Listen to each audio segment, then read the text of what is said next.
Women on a Green Mission. Follow along as two friends document their unfurling permaculture journeys. Join our chats each week where we'll be sharing how we and others apply permaculture to our gardens and daily life.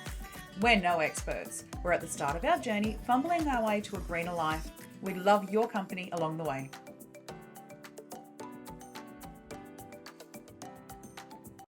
Hey guys, it's Jo here today. I'm flying solo. Unfortunately, Elise and the kids are quite crook, so they need to rest up and they need to take some time out. So Elise is focusing on herself and her family, and that's exactly what she needs to do. So I know that you'll be sending lots of love and hugs and get wells their way, but she'll be absolutely back next week for our next episode. So this week I'm going to do a quick intro and let you know who we're speaking with, and then we're going to jump straight into the episode. So today we are talking to Mel from Honey Bee Farmstead. So Mel, along with her hubby and her kids, have created a really cool and sustainable lifestyle in the Western Australian Wheatbelt. So they've got a 120-acre property out there, and they've got some farming backgrounds, and they've really incorporated then permaculture principles into the farming concepts that they already know, and the tools and the techniques that they apply, and that's really then brought forward their ability to be able to care for their family and their community, care for the land, and of course their animals. And so, Mel goes into a little bit about what they do and how they do that. She's also got a really big passion for Jersey cows, and that's really inspired her to start a unique breeding program. And then from that breeding program, she's really able to then help other homesteaders have high quality, good milk producing cows that they can have on the properties as well.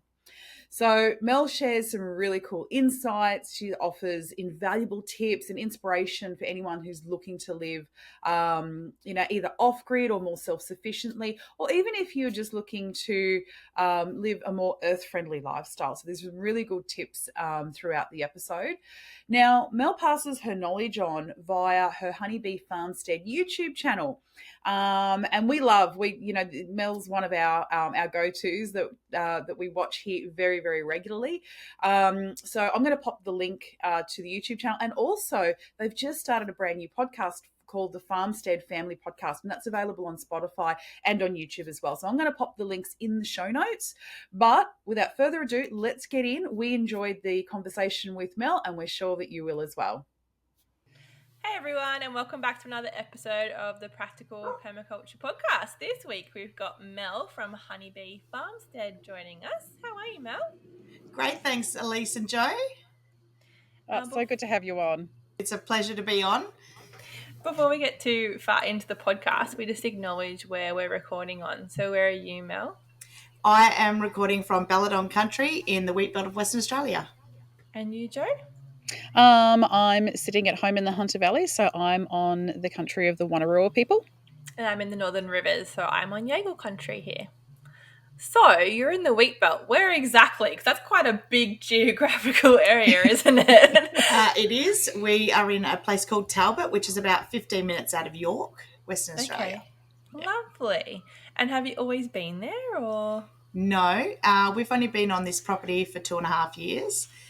Prior to that, we were living just one town over called Northam, and that's kind of where we got our practice property. So it's where we got into all the things permaculture. I suppose just to give us a little bit more geographical context, because I'm a little bit WA challenged. I've never been over. I want to. It's on the list, but I am a little bit challenged when it comes to people talk about places, and I'm like how far north is that? Because WA is massive. So, and we do have international listeners as well. So I suppose compared to the capital Perth, how far away from Perth are you, and how sort of far from the top are you? Okay, so from Perth, we head east, 1 hour on the Great Eastern Highway. It's not really that far. Oh, okay, cool, yeah. Cool. That's okay. That gives me a good picture now. It was funny because we were talking to Amanda last season, and she's like, "You go east." I'm like, "East? Like you're in the ocean? Like what do you mean?" It's such a weird thing when you're living on the East Coast to get used to. Yeah. Oh, funny. Amanda lives literally 10 minutes from me. Oh, nice. Oh, there you go. Yeah. Yeah. Oh, fantastic. Oh, that's so good that you've got that support, so close by, and you can just pop up there. I mean, I'd love it if Elise and I were that close. We could just like, hey, I'm just coming past. I'm just going to drop something off. That'd be amazing. We Yeah. actually have quite a large group of people that are all doing the same sorts of things. So within sort of an hour from each other, we have a huge homesteading and permaculture sort of community. Beautiful. Yeah. Fantastic. So tell us a bit about yourself and your property, and just give us some context about Honeybee Farmstead. Okay, so I'm a mum of 5 and I have adopted every little stray along the way. So I always have a lot of children around, and my husband's FIFO, so a lot of this I sort of do by myself. I grew up in farming, but it was conventional farming. But I did have my mum's father who was very into nature and learning different ways. Like, I think even though he grew up with conventional farming, he didn't really love the idea of it, and he did try and go another way. So that's kind of the spark of where it started for me. And then, I met my husband, and he also had come from farming.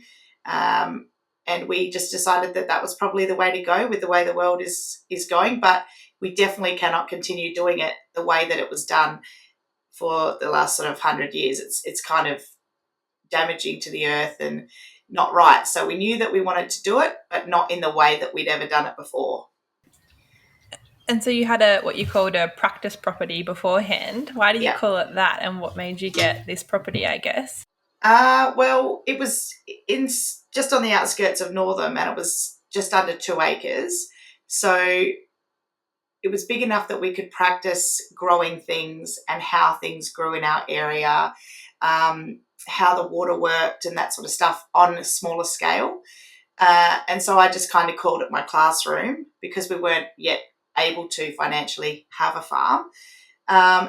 We just started raising chickens, and we had pigs for a while and things like that. And the dream was always to be able to come pretty much fully self-sufficient and do it in a manner that was good for the environment and stuff. So, we had a beautiful, thriving garden. We barely ever went to the shop for veggies and fruits. And as luck would have it, our neighbours, because we're in that size property, they all were sort of growing things too. So we all helped each other and learned things together and traded produce. It just kind of all came about that way. So cool. Yeah. Fantastic. And so how did you then, I suppose, taking it right back, how did you discover permaculture? Like, did you have like a moment, or was it like a slow burn? Well, I had heard about it, and for my birthday once, somebody got me a book. It was the Dick and James Strawbridge Practical Self-Sufficiency. Oh, I love that book. Yeah, it's one of my favourites. And I think reading that, and then sort of you delve down a rabbit hole, if you will, and I got onto YouTube and started following some incredible permaculture people, and loved it. So where you are in that region, what is your climate conditions and that classification of your region there in terms of seasons? I think it's about a 7. I haven't really figured it out for Talbot area, and also I feel like they are a little bit flexible at the moment with the way the weather's going. I think that's a big thing, like with weather manipulation, that I'm not going to go into that, but the conditions are not like they were even 3 years ago. Yeah. So being able to adapt, like I know we get frosts in the coldest parts of the winter, and we get extreme heat as well, where it gets really, really dry. So trying to adapt to that is a huge part of what we are doing, as well as everyone probably around Australia. Yeah. And what's water security like where you are? That's one of the big things we're working on. So when we moved here, the person that was selling our house basically said to us that water tanks weren't really a selling option. Like, people didn't really look at houses for tanks, so we had a couple of big, massive tanks. So we just kind of went, if it's not going to add value to the house, let's take them. Yeah. We're off the water grid completely, so we don't have any piped water anywhere here. Mm-hmm. We've got 3 large dams that we are still working on swales and things to go to them, but also to hold water in their own right, which is a bit of a tough one. But yeah, we've got lots of tanks everywhere. We have a bore that's slightly salty though, so it's limited what we can do with it. But we are pretty water secure. We only ordered one truck of water at the end of summer, and we had a very long summer this year. Yeah, right. So we're pretty good. Yeah, wow.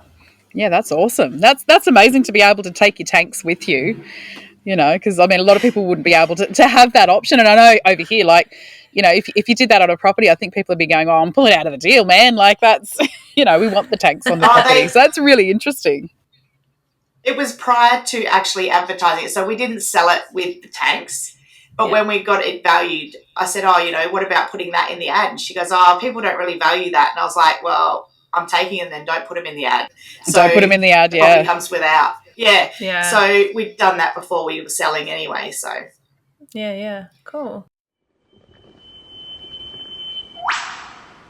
Hey everyone, just interrupting this podcast to remind you about our giveaway that we have going. So we are doing a month for free with the Village Reconnected team that we interviewed last week. So if you want a whole month for free of homeschooling, a permaculture inspired homeschooling curriculum, then jump on. All you have to do is like our post, follow us, and follow Village Reconnected. And if you want some extra entries, you can share it on your stories as well. And you get a whole month for free. So jump on over and do that because it is an amazing program. I'm doing it with the kids and I'm loving it. Thanks. And so what were the first things when you got to your new place that you kind of started establishing and setting up then? I think the big learning curve for me, I was heartbroken the first year. I had a massive yard full of, and I'd kept a lot of my things in pots, and I had everything, mangosteen, all the tropical things. I'm massively into dragon fruit. I want diversity. So I had probably well over 200 pots of all the most amazing plants. And when I got here, a lot of them died pretty well straight away. I pretty much don't have any of the stuff left that I had because even moving an hour away, it's 45 minutes away, we lost, the water quality was different, the wind was different, everything was different. The soil was trashed because they'd previously conventionally farmed it, chemicals, and they never let the soil rest and didn't ever keep the ground covered. So all the things we wanted to do just weren't there yet. So when I planted some out, even stone fruit, and they're pretty hardy, everything died. Oh, yeah, absolutely heartbreaking. Oh, I was going to say there would have been some tears shed, I bet. Oh, look, there was sitting in a paddock on my ass crying with my hands in my hair. It was brutal. Oh, man. I bet. Oh, you poor thing. We're in an acre and a half, and my husband keeps saying, oh, you know, like 5 years' time, like we'll probably upscale and get something a bit bigger. And I was like, yeah, like that's what we wanted initially. We couldn't find it in time for the bank loan kind of thing. And all I can think about, and I've been saying to him, I just don't know like how I'm going to leave my citrus trees and my veggie patch behind. And, you know, that whole first year or two is such, you know, getting established, and like you said, you plant things and it gets smashed by the wind, and you're just kind of fighting against, it feels like you're fighting against everything when you're first starting out. That's so true. And like even here, totally different bugs. The soil structure and everything's completely different. So I did used to joke to my husband, if this goes in the ground, we're staying here. Like, we're not going anywhere. Because I've got things that you can't just buy, like, you know, how they do copyrighted fruit trees and things like that. Yeah. You know, I've acquired them and stuff over the years, and I was like, I really love this plant. Like, it's a part of my family. If it goes to the ground, you are digging it up if we get a farm. So we actually did do that. Yeah. So you dug a few up and took them with you. Oh, brilliant. Well, as luck would have it, we met a guy here who has a company that digs up established trees and moves them and guarantees that basically they'll survive, and it has.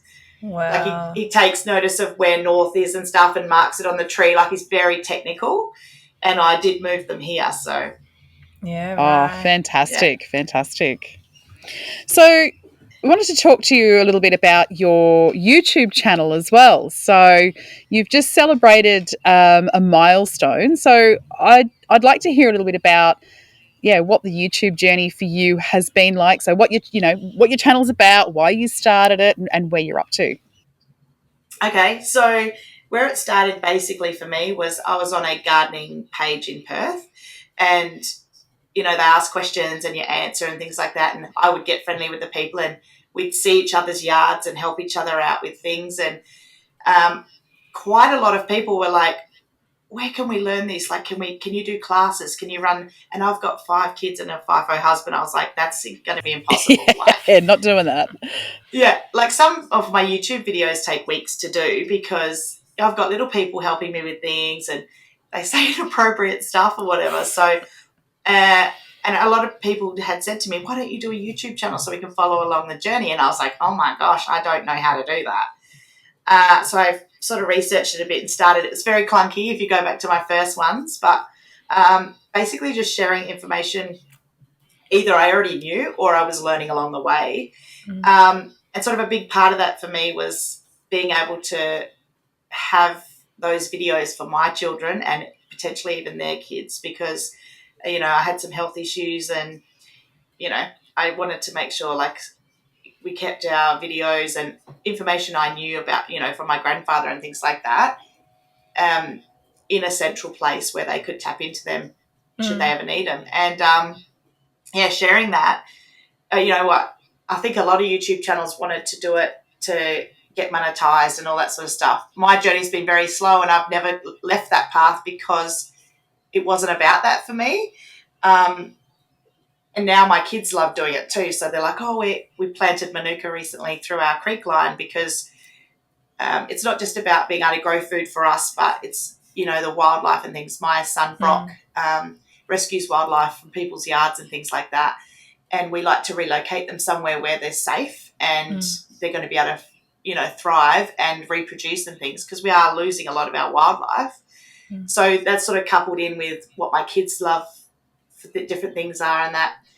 And it's going from there. We started a podcast. It's not doing great. I love it. I listened because I saw you post in Amanda's group, and I was like, oh, I'm going to jump on and have a listen. And I just laughed along the whole way because it was just so good that it's so raw and real. And like your son is like, because Brock was on there with you.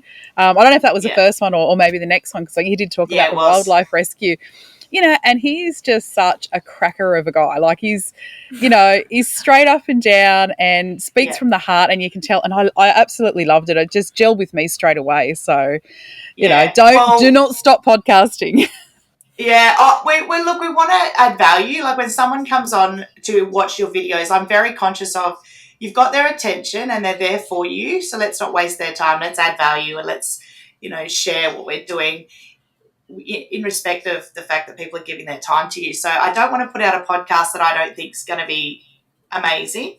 So far the people I've had on it have enriched my life just by knowing them and being able to, learn their stories and things like Joseph, when he was on, he's a cracker, and I'm going to get him on again.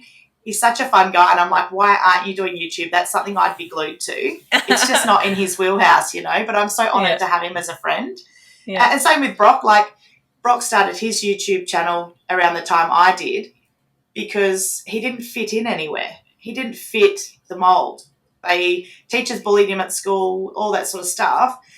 And, along with this journey, I've learned that everyone has their journey. Let's just let them have their journey and encourage that, whatever it looks like. And it's grew our bond as well, because he was actually a really difficult child around the teenage. And that's kind of another reason we came to the farm, was we needed to get him out of Northam. Like, he would have been in prison by now, He was really running with the wrong people. And even he says that, like, he's very honest about his journey as well. And, it's all sort of same with permaculture. It's a holistic view on everything. Like a family has to be whole. Our friendships have to be whole. The food we eat has to be whole. The whole picture. You're so passionate about what you guys do there. Like when I read what you're doing on the homesteading group and watch some of your videos, you just have your fingers in so many different pies and you're so passionate about so many things.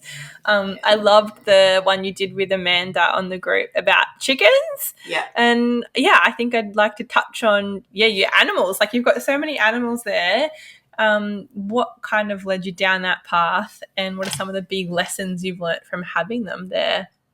Well, I think, again, it goes back to the holistic thing. So growing soil for us, actually, it goes back to the cow. My gut health was terrible. I joined an essential oil company and grew quite well there because I wanted natural ways to heal our body and stuff. And same for my kids. I'd rather not pump things into them I don't know about. And then that journey led me to food and where that comes from. And then the garden happened. And then how do we build soil so that plant grows nutrient-dense food, right? Well, you need the animals not only that eat that amazing food and then produce a milk, for example, or a meat. The soil needs to be giving them, the plants, that nutrient density. So, again, the whole picture, cows and their poop on the soil, like, for me, people laugh when they hear me say their poo is as important as their milk for me. Oh, yeah. You guys get it. A lot of people hear me say that and go, what? I love this stuff. I flick one over and the dung beetles through it. I'm just like, that's healthy. That's good. I'll be able to grow good food here. Because when we first got here, you didn't see much bug life, which was really strange to me. They spend all their time spraying crops and getting rid of the bugs. Well, I don't want to eat something that a bug doesn't want to eat.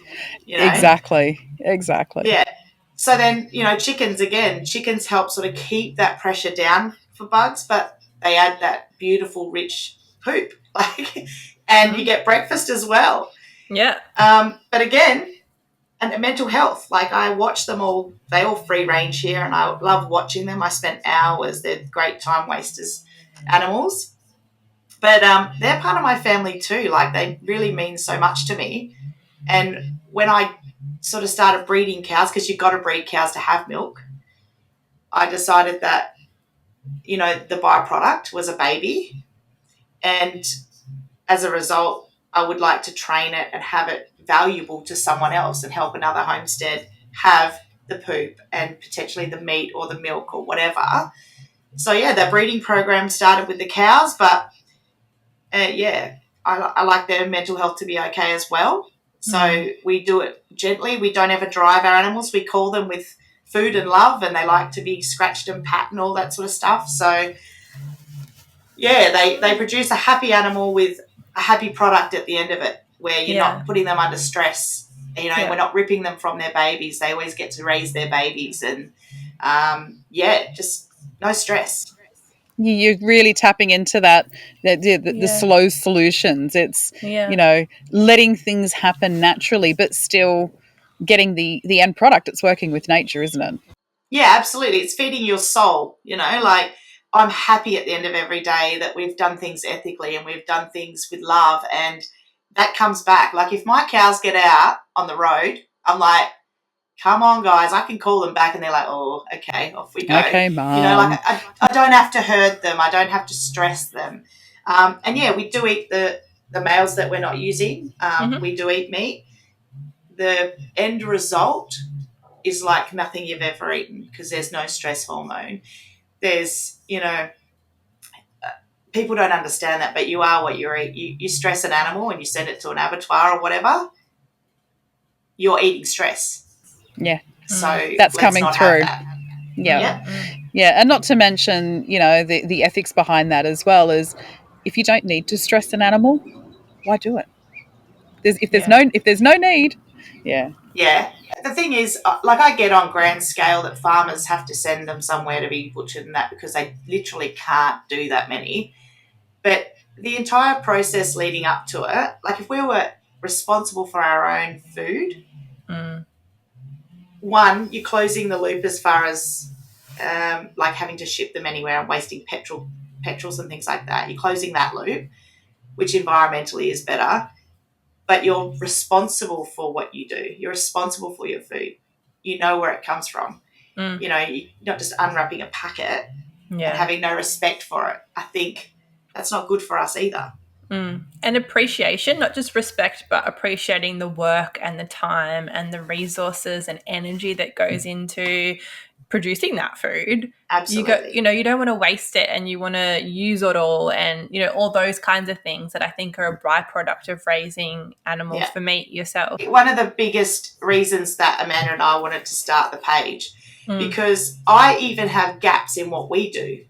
We can't do everything. So recently that someone put up a tanning workshop, and I was like, that's an area we're really weak on. We've got salted skins and stuff ready to go, but we don't know the rest of the process. So we're like, how great that everyone's in a central area where we can learn those things and make sure we make the most of everything we do. Yeah, that's amazing. So besides the cows, you've also got chickens, so you eat the chickens as well. Are there any other meat animals that you have on the farm? We have got Dorpers, sheep. We've got goats, 3 sister goats that we raised because I want goat milk for soaps and different things like that. And in the past, I've helped people with gut allergies to like cow's milk. So we do want to have goat's milk, so they are able to be used for meat as well. We keep geese, ducks and turkeys. So that's it for the poultry. But, yeah, basically that's it at the moment. So good. We do have pigs as well. Everyone's got pigs on a farm. And so how do you find managing it all? I think for me, part of permaculture is, we left our kind of old life, quote unquote, to come and do this and to live on the land. And a big part of that was intentionally slowing down because our world is so fast and there's so much going on, and the stress and the pressure and financial burden of traditional ways of suburban living, I guess. How do you find it going to a farm with all these things to do? You've got cows to milk and goats to milk, I assume, and all the animals to feed. Your husband's away. You're homeschooling 5 kids. You've got YouTube. You've got, all these things. How do you find that juggle of doing it all? I'm not going to lie. That was the biggest adjustment for me. I've always been quite active, but genuinely, I could not do this without my kids. They are very in touch with what needs to be done. Yes, of course, some days they get up and go, I don't want to feed the animals or whatever. But then we diversify. We change jobs. Okay, you're getting sick of that. We'll switch it up a bit so that there's no boredom. Like even now, if I asked all of my kids, don't worry, we'll sell it all and we'll move back to that, none of them want a part of that. Yeah. So I think they all have a buy-in. Like when we did the butchering day with the chickens and turkeys, they were so proud of themselves that they had created this. Like my son Noah, who's in the middle, he's probably the hardest one to motivate. I don't want to do this or whatever. But on the chicken butchering day, he's like, I raised them. And I was like, you did, mate. Like, or every time we cook that chicken or that turkey or whatever, you did that. And I think that's the best part of what we're doing is they are growing up in a world where they don't take it for granted either. Yeah. Such a throwaway society, like my kids are like, can we make this out of this? And we've got this massive scrap heap on the property because a bit of the fact that we're a bit hoarderish. But, it's also that we like them to be able to use their hands and tinker and develop things and that. Like sometimes when we're doing a job or sheep work or whatever, I'll say, do you think there's a better way to do this? If they're like, they're hating it, and they'll give me their ideas and I'll learn from them, or we'll try it and we'll see if it works and it doesn't, that sort of thing. So that's sort of part of what we do, encompassing the education side of it with the kids. And we are always having their friends over and stuff. Other kids want to come here and we'll be like, we're working this weekend. Yeah, we'll do it with you. Like they're quite excited because they don't get involved in that sort of stuff anymore. Yeah. So, or just, you'll find some of my kids in the cow yard with the calves, and them and their friends are all giving the calves cuddles and stuff. It's like, again, that's enriching to me. Like, yeah, But yeah, there is hard work and trying to manage it. Sometimes, you know, especially during storms, a tree will be down on a fence and then this needs its assessing too. And it's like, there is stress, but I have to go, okay, let's breathe. We can't fix everything at once. Let's just work, tick it off one by one, you know. Mm.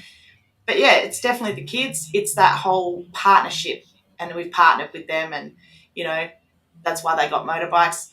I'm not a big fan of them. I used to be a firefighter, so they're one of the biggest accidents you can have is a motorbike, but you got to bend somewhere, and that's what the boys wanted. So I got them for Christmas, and it means they get their downtime too, and that we're conscious of what they need. And you're giving them a really good balance. Yeah. We're trying to.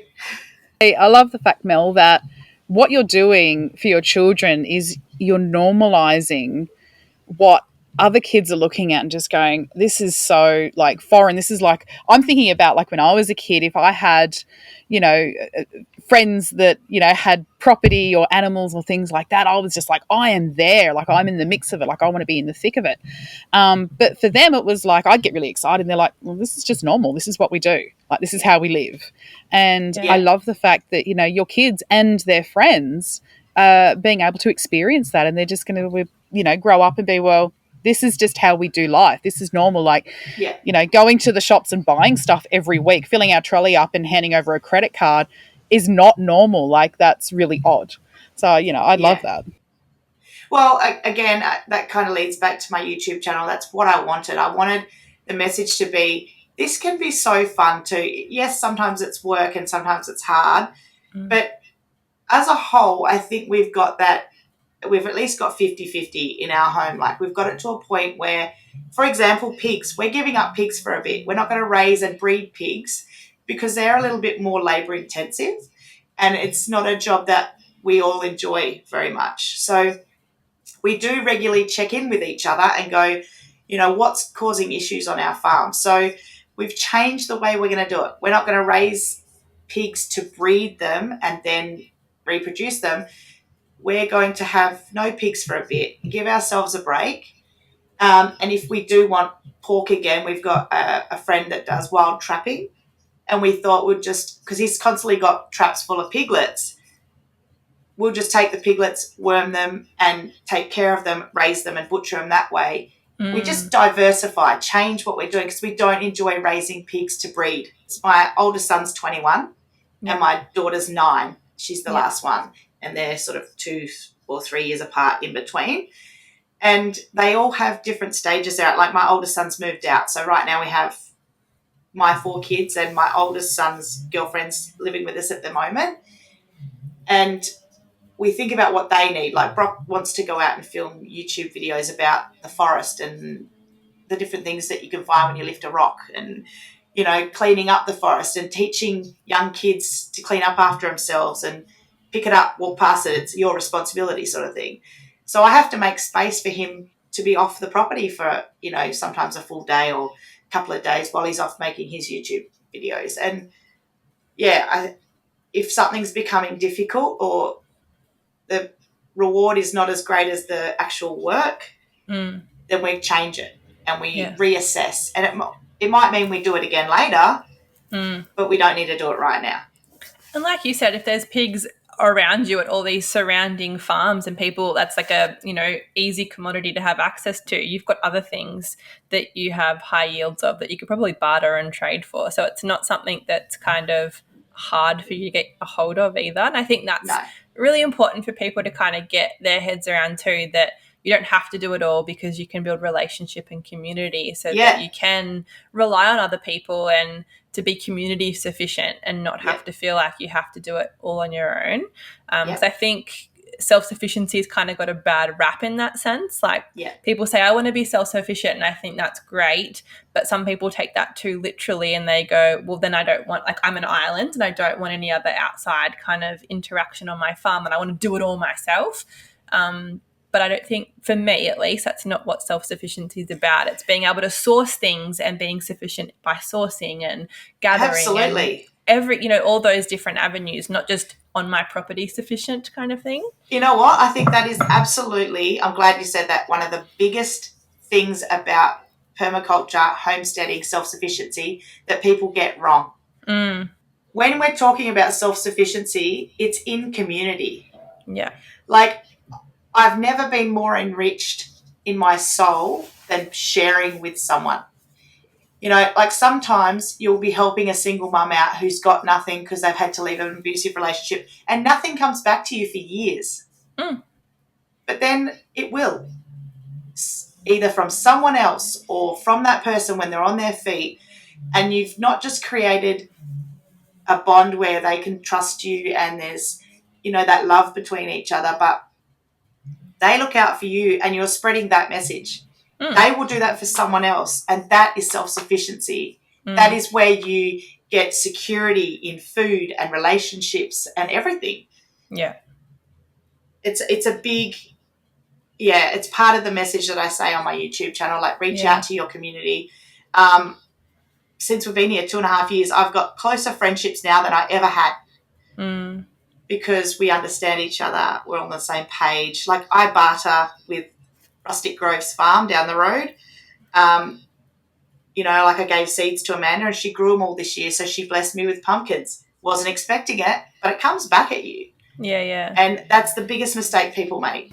I love that you touch on that expectation as well. And this is something that we spoke to Anthea from Maplewood about, is like in our modern day culture, there's this expectation that if you do something for me, then I've got to do something back for you. Like, it's really hard sometimes to just accept that someone has given you something, you know, whether it is a seeds or a pumpkin or some advice or some support or whatever that is, without having to say, but I'll give you this back, or I owe you one, or I do something else for you. Yeah. Whether, you know, like, instead of just saying, thank you, I really appreciate that, and that's good enough, and paying it forward whenever you can, and it might be back to that person, it might be to someone else, but absolutely, just being able to accept that as well, I think that's a huge part of it too.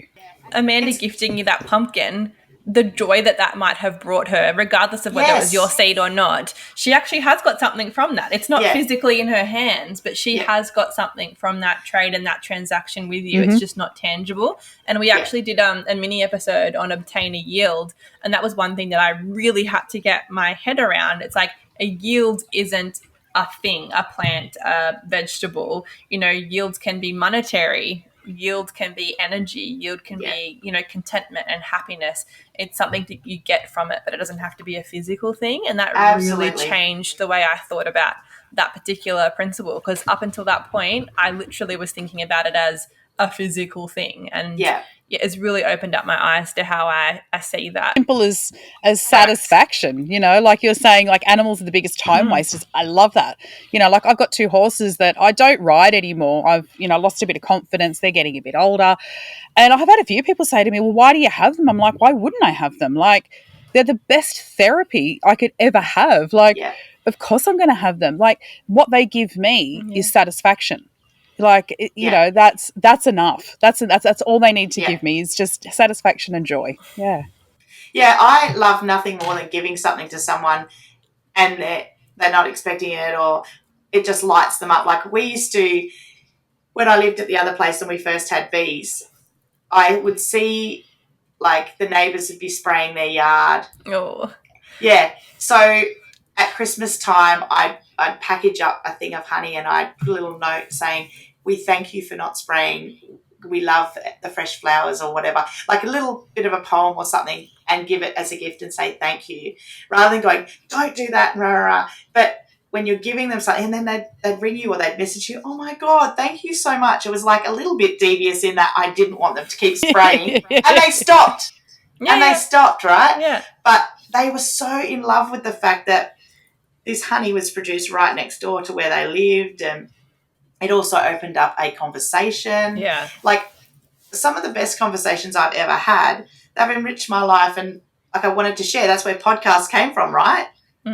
People love conversations. It opens up things that you might not have even thought about.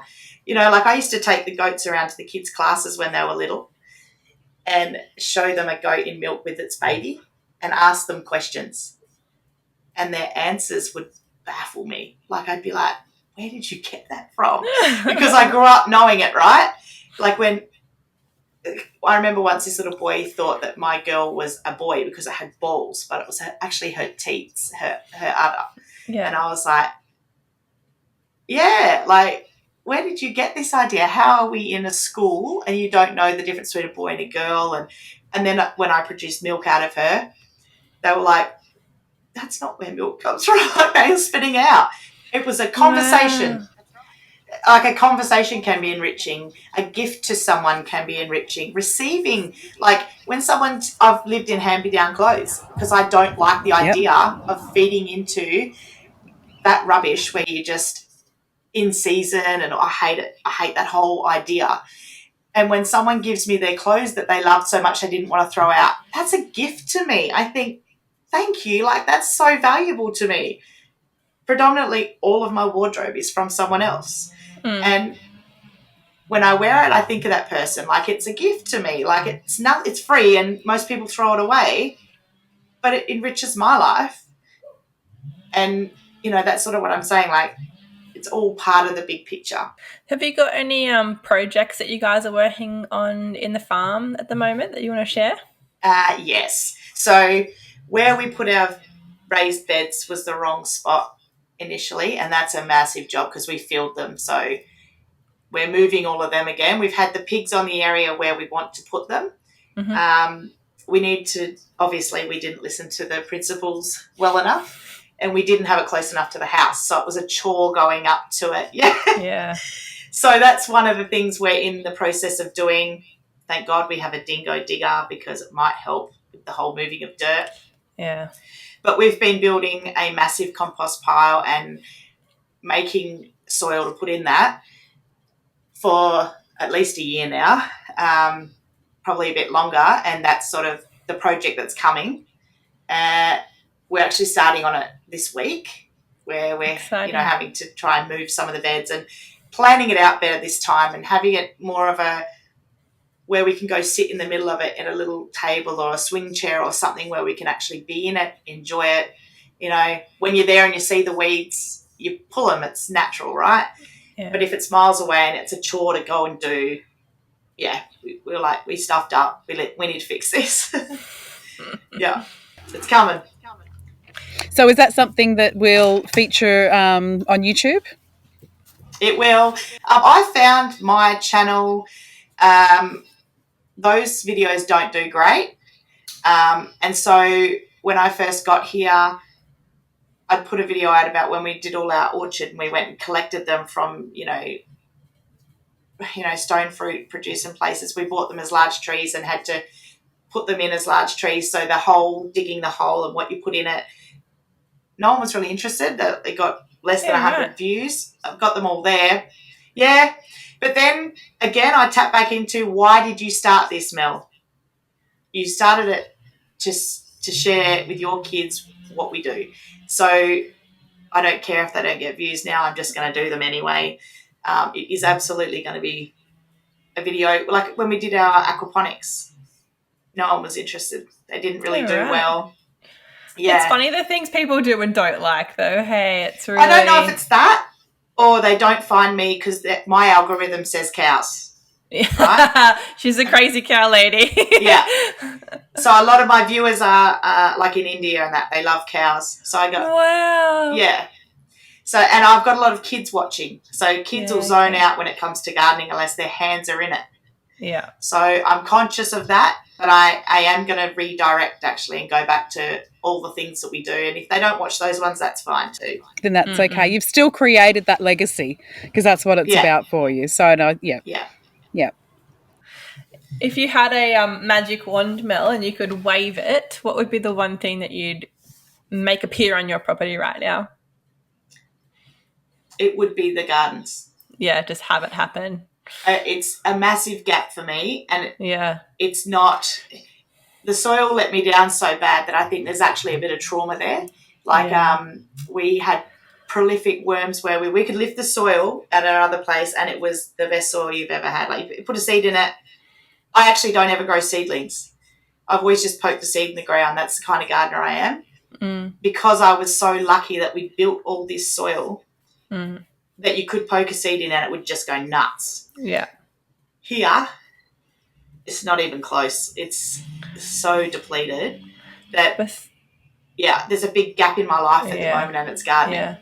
Besides like organic matter and manure, what else are you putting in there to try and kind of boost it all up? Yeah.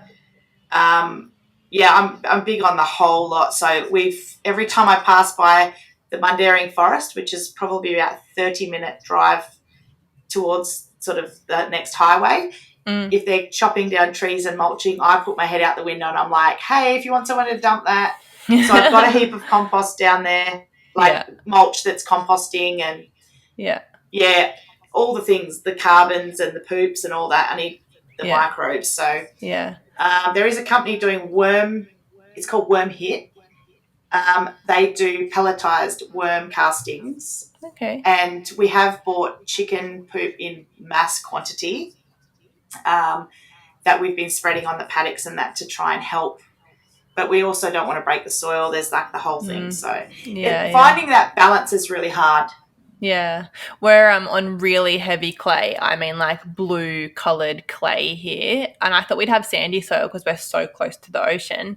So we've just built all of our beds up because it's just so heavy clay that's just really compacted. We kind of go and get seaweed and obviously animal manure around and lots of organic matter. And we've been dabbling in LAB a little bit, trying to get that on everything. And we're just trying to feed the soil so it's kind of happy and there's stuff happening in it because it's just so compacted. It's ridiculous and just so heavy clay. So it's always good to hear what other people are doing. We've had some really good success, and that was something that we noticed where I know that's why I asked you about, Mel, your garden beds, because we're in the process of, we're not moving, we're creating sort of phase 2 of our annual beds. And so we've got to fence it off from, animals and all the rest of it. And so as we're digging our post holes and things like that, we're checking the soil as we go. And just by having some mulch resting on that area for a year, and not a huge amount either, but just mulch and having a few animals on there, the chickens running through there, it's created the most amazing rich topsoil that we've had so far on the property. And I just looked at that and went, that was like minimal effort. Like it was literally just, throw some grass clippings and some old mulch and whatever we've got, and let the chickens have a bit of a scrape through there. We've done nothing else. And it's just amazing, how quickly things can change when things start to happen. And you would have seen that with, having the cows and having all the manure as well. Like when it happens, it happens. Yeah. Covering the soil is the key. That's exactly what you did. And you allowed them to have a space to reproduce and all that sort of stuff. So, Exactly. Yeah, it's cover and crap. It works a treat. Yeah. We had to get a septic system here, and all the soil from that just got left behind. Well, actually, I asked them to leave it behind. So we've just made our orchard rows from this heavy clay and just completely covered it with bark chip, mulch, whatever we get our hands on from the local arborist. He gives it to us for free, just comes and dumps it here. I know, we're so lucky. Yeah. We get like big loads, 2 or 3 of them. If I just text him, I'm like, oh, hey, can I have another one? He'll just bring them and dump them. Stop it. So lucky. Stop it. I know. And we just cover it all in mulch. It's all eucalyptus and like really good mix of stuff. And then I just walk out and I empty all of our coffee grinds on there and seaweed, and then we just put another layer of mulch on. And we're probably not going to plant in there for another year or so, but when we do plant, like we've got a couple that I've kind of snuck in because we had them in pots and they were, getting a bit pot bound. I've just been pocket planting them in there, and I'll just keep working the soil around it and pocket planting everything until we can kind of get that soil to the point where it's like, oh yeah, something will happily thrive in that soil now. Because money, I'm not going to import massive truckloads of soil, and it's shit quality. It's full of microplastics. Yep. We got some, high grade compost from, it was all mushroom based compost from the local guys, and I should post a photo of it. We tested the pH because it came out of the thing, they dumped it, and I walked over to it and I got an instant headache. I was like trying to cheat the system, I'll just order some in and get it quickly done. I'm very impatient. And I was like, I got to test this just for, just out of curiosity. I don't normally test my soil, but I was like, I just want to test this and see what the pH is, because I got this instant headache and it was 10, like turned purple straight away. And I was like, how is this stuff that people are putting on their gardens happily? Like, I can't even stand near it without getting a headache.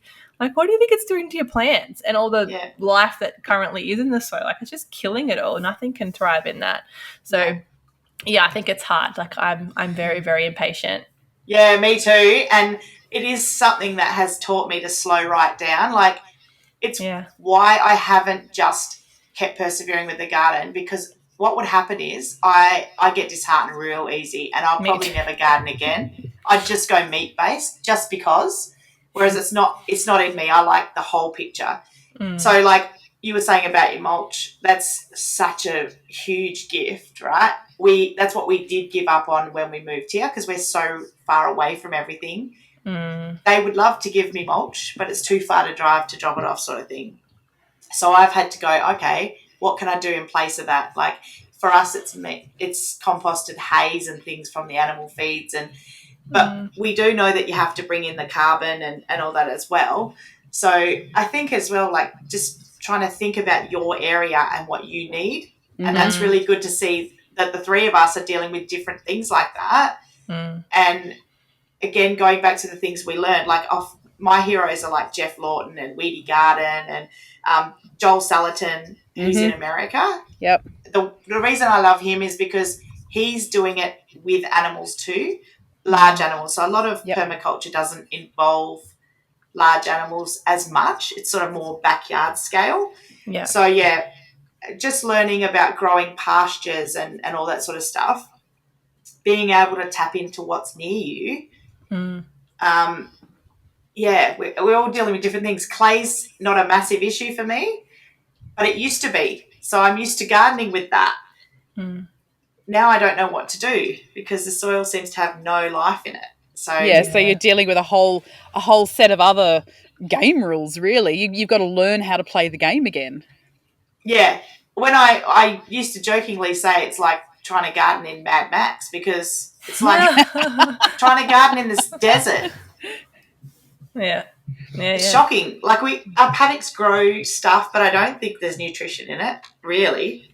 Because I have to pump a heap of nutrition into the animals so that they're dumping it out on the paddock. Like, they've constantly got access to minerals and trace elements, because then they poop it out in my paddocks, right? And I know that eventually, in time, that'll be producing enough. And, if there's the right trace element, certain weeds won't grow. Yep. Yeah. So we're fixing those issues as well, but it's such a long process. But you're also reverse engineering that, right? Like, you're not, and this comes back to exactly what we're talking about at the start. It's not traditional farming, where traditionally those things would be, so the chemicals would be pumped on to kill the weeds, that weren't wanted, and then chemicals would be pumped onto the paddocks to add that nutrient so that the plants would grow and the animals would consume that. But then whatever nutrients were there, whether it was, a full suite of nutrients or, heavy in some and light in others, that gets pooped back, and then that's just the cycle. Whereas you're coming at it from, let's give it to the animals, make sure that they're getting everything they need, and then that's going back in. So you're actually reverse engineering that whole cycle. Because there's not a lot of things I can do to fix my paddocks unless I am using chemicals. And this property is a chem-free zone. Yep. Like, we keep bees, and if you learn anything about bees, they can't deal. Like, I don't know if you guys have interviewed the guy from Fast Harvest Permaculture, young guy. No, we haven't. We haven't spoken to them yet. No, he's mint. I think he's doing huge things for making permaculture cool for young people. Yeah, right. Cool. He's got a lot of energy. He's like Steve Irwin, but about permaculture and bees and food forests, right? Yeah. And he's in Australia. Yeah, he's local to us here. Yeah, so he's not far away from me here. Yep. It was actually Brock that introduced me to him on YouTube. Yeah. That's why I know he's in that space. He's in the right space to grab the right age group that we want. We want the next generation to continue what we're starting here. Yep. But yeah, so I think that's where you learn about that whole reverse engineering, or like stop thinking like we've always been trained. It's why kids don't know, the birds and the bees and where food comes from and, what milk looks like or tastes like outside of the animal, because we are being trained to just, like when you were saying about feeling that gratitude for something that you give someone. Well, it's all transactional in our, everything we learn at school, it's transactional. Everything we learn by the government and banks and just in general in society, it's transactional. Yeah. It's the same with this. Oh, there's a problem. Let's put a Band-Aid over it. Don't actually think about go down levels and find where the problem is. Don't look for the root cause. And what solves that? Yeah. That's right. Yeah, fix the symptom. And that's why our bodies are sick. So, yeah, we might be putting food in, but there's no nutrition in it, and it's not nutrition rich or dense. It's like filling the hunger, but it's not giving us what we need. Yeah. No. And there's no education on that. The kids at school these days, because I do still have a kid that goes to school, because if they choose to homeschool, my kids won't learn anything if they don't choose it. And most kids don't. Yep. So I won't say to them, you have to leave school and come and homeschool. That'll be their choice. The kids that I'm homeschooling, they chose. That's the big picture here. Like you can't force someone to learn something. If you make it look fun and they get involved in it and it is fun, same with food. They have to experience it.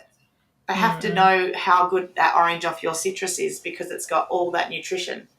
And I mean, how many times do we see kids too, like they won't, parents put veggies in front of them. No, my kids won't eat vegetables. I've got to sneak veggies in. We've got to put powders and gummies and all this sort of crap. But then when a child gets involved in growing their own food, like what you're saying, with your son and the chickens, when kids are involved in that, like a kid will absolutely walk around and just munch on a raw carrot because, you know what, I grew that. Like I planted that and I nurtured it and I watered it. My kids have come inside full. Grow. They're picking beans out of the garden. I created it. Yeah. Well, we're coming up on close to an hour now, so I might round everything off by asking you our grounding question, which is, if you had one piece of permaculture advice that you'd give to somebody who's just starting out, what would that be, Mel? Oh, that's a tough one. So many things to choose from. Just start. Like, people get stuck in that analysis paralysis, right? Yeah. And they want to do it perfectly. There's no such thing. You learn by making mistakes. So just start. Like, you'll start and something may die, and yes, it's heartbreaking and we all get it. Go again. Just do it again.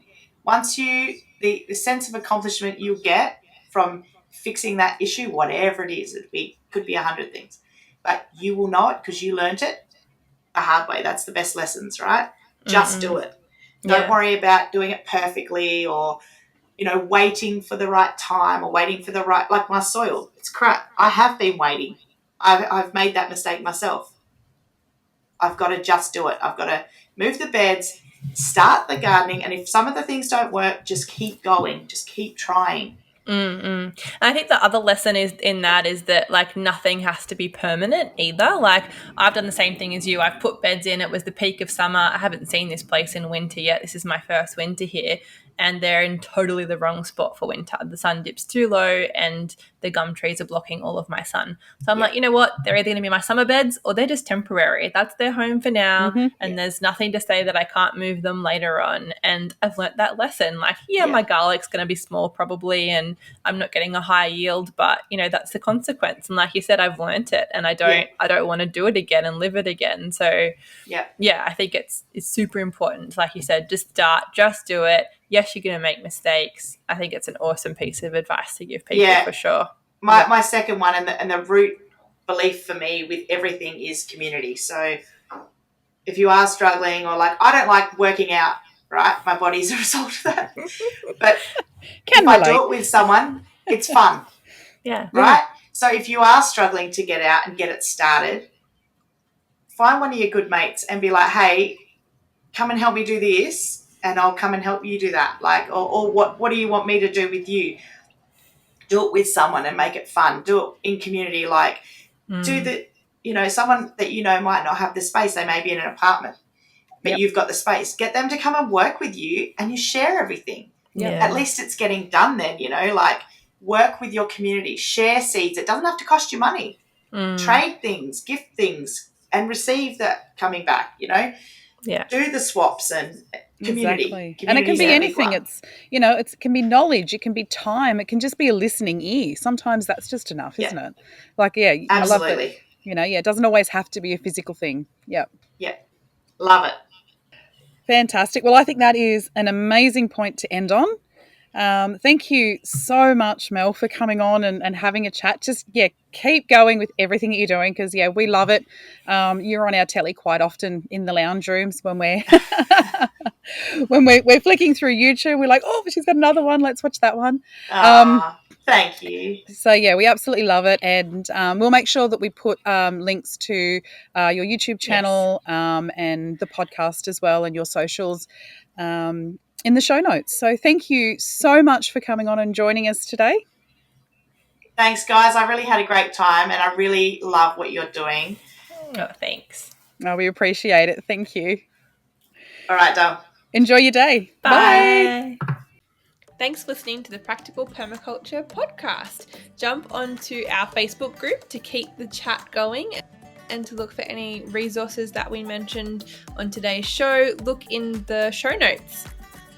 And if you liked the episode today, then subscribe. Please give us a review and share. And if you didn't, then that's okay. We'll sure you'll find the right podcast for you. Bye. Bye.